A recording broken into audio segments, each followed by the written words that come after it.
Well, the prospects of US trade tariffs on India very, very real, and perhaps the biggest concern right now, going over and above the entire tariff issue, is the potential of sanctions by the United States on India for the continued import of Russian oil.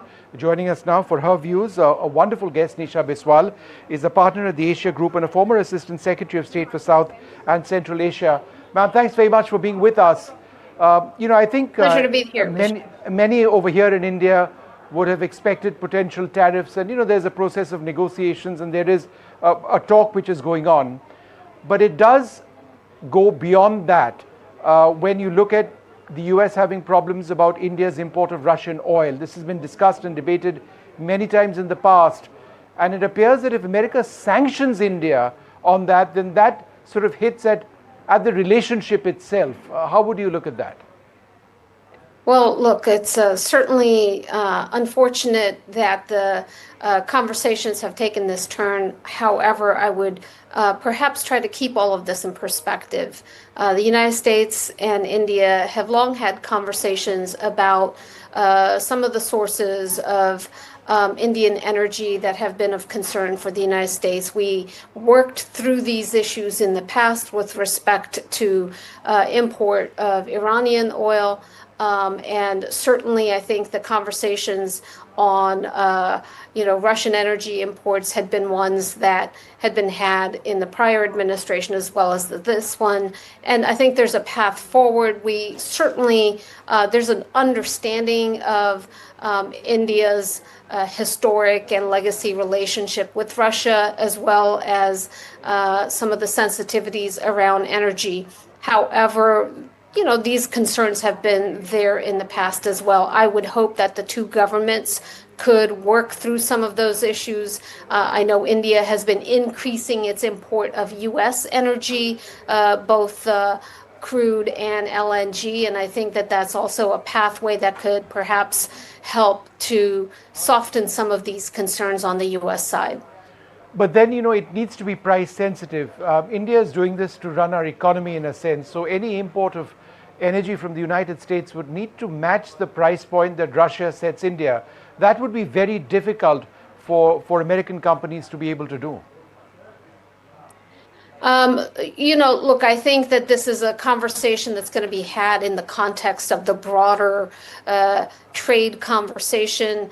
There are sensitivities on the Indian side and certainly price points that the Indians are looking at. However, there's also an ability to carve out a larger trade package that perhaps creates some accommodation on the Indian side for some movement on issues that the U.S. side is looking for movement on. So I think these are conversations that hopefully the two sides are continuing to have behind closed doors, despite the fact that perhaps the rhetoric has been ratcheted up in the public domain.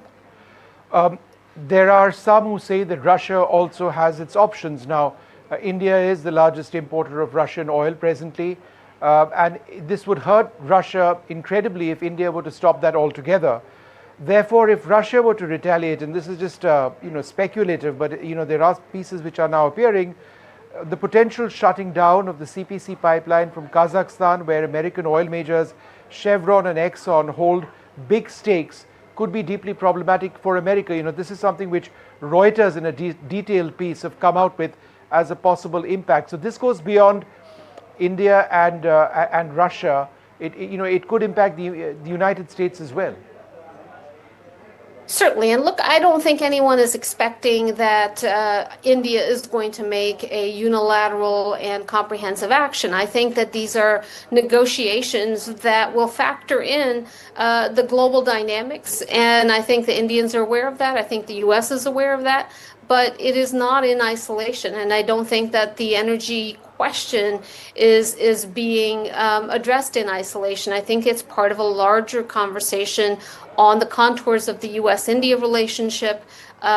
India has moved in recent years to deepen its ties with the United States, its defense ties, its energy ties, its economic ties. That is something that we would like to see continue to happen. We recognize, I think, that there has been a broad and diverse set of relationships that India has had across all of those fronts. The Trump administration has made it clear that it would like to accelerate the pace of that movement towards U.S.-India partnership and relationship across all of those domains. The president has used perhaps more robust tactics and more public tactics in trying to push that conversation. But this is a conversation that the U.S. and India have been trying to work through for successive administrations, and I would keep it in that context, despite the fact that perhaps we're having some pretty terse conversations in a public manner right now. And that's what would again concern many here in New Delhi for President Trump to start talking about dead-end economies in the context of Russia and India. It's unnecessary. Some would say we have a great relationship with the United States. So the moment people start adding adjectives, that also the president of the U.S., then it complicates work which so many people have built up on. You built on this relationship. You worked on it. In the past, and to sort of push that away in a sense, even if it is for the moment, it would concern a lot of people, I suspect, in Washington as much as New Delhi.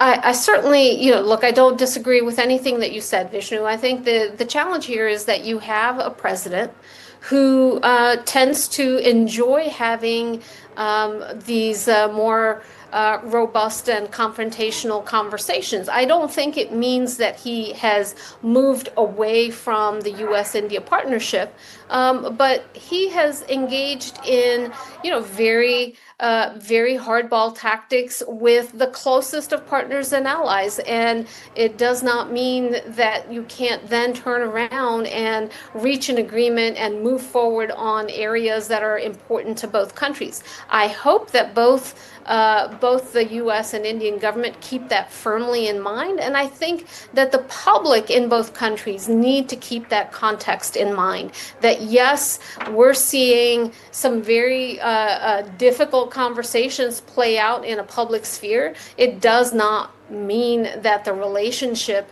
is in jeopardy by any means. I think it means that the president sees a trade deal and an economic partnership with India as a high priority. He's willing to engage directly on that, and perhaps in a manner that is not comfortable for many of us who have engaged in a much more back channel private conversation and having these kinds of conversations. But that's his style, that's his manner, and he's the president, so that's what one needs to adapt to. On the other hand, I think the United States and India have so much that in alignment that brings us together. One should not lose sight of that and continue to work through this. Our two economies are increasingly interdependent. There is so much gain to be had in deeper economic collaboration. There are concerns that need to be addressed with respect to some of India's ties on the Russia side, but I think that they can be managed and should be managed. A final question. India sort of values our strategic autonomy. Our foreign policy is one of non-alignment. It always has been. They don't use that word anymore, but that's essentially what it is. So in as much as it's wonderfully, it's great with America, it's also very strong with Russia. President Trump also referred to India's historic military purchases from Russia. Now, you can't end that overnight. Not that India would necessarily want to. You've got more than 272 Sukhoi 30 fighters. You've got several thousand Russian T-90 tanks. So you can't switch that off. You cannot replace that overnight. Doesn't there need to be an acceptance of that at the highest levels in the United States, that look, in as much as America and India have a growing military relationship, that India's relationship with Russia from a military standpoint cannot be a showstopper to everything else in the works? Well, so over successive administrations, there has been that understanding and that accommodation, but also a strong desire to see a deeper alignment and collaboration, a partnership on the defense side with the United States. India's approach has been to leverage many different partners, some of whom are strategically of great concern to the United States. That does limit how deep the United States can be and the level of technology that the United States can share, and the amount of partnership that we can engage in. So I think that those are issues that we have been trying to work through with the United States and India, and I think we can work through those. I think some of the technologies are going to be impacted in terms of tech transfer and, some of the areas in which we want to see deeper integration with the United States and India and partnership across, various domains. The United States during the Obama administration named India as an all domains partner, a strategic partner in the defense sector, and we certainly would like to see that relationship grow further. But there will be these areas of tension that need to get worked through, and I hope that both governments are able to do that. All right, Ms. Biswal, wonderful speaking to you. Thank you very much indeed for speaking to us. Thanks very much. Thank you. It was a pleasure.